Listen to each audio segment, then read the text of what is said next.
My general concern, current immediate concern is the law and order of the country. And in order to maintain the law and order of the country demands the person who knows about the law and order. In my point of view, they should prepare for the next general election. For that, they should not focus on maintaining the law and order, but they should prepare for anything big. Our sovereignty is in threat.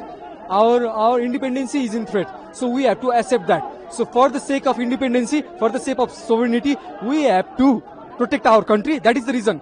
To protect the democracy. Sushila Karki, she is retired from Supreme Court. Her age is 75 around. The voice of youth is to lead the nation by the youth.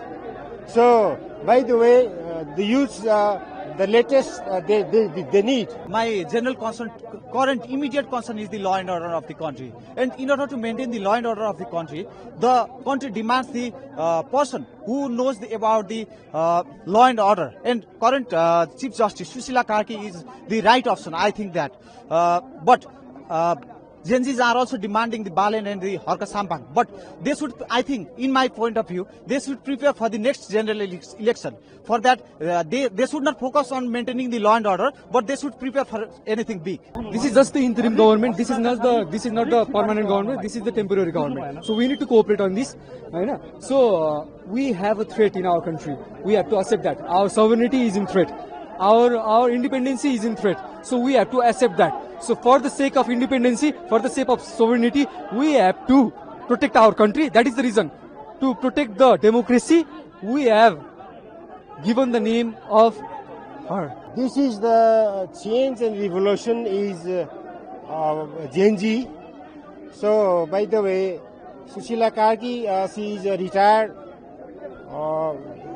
from Supreme Court. Her age is 75 around. So the voice of youth is to lead the nation by the youth. So, by the way, the youth, the latest they need. So Harka Sampang and the Balen, they need Harka Sampang in Balen. So we are watching this Gen Z for 3-4 days here. So Harka Sampang is leading the Gen Z leadership in Dharan. So he is now inside.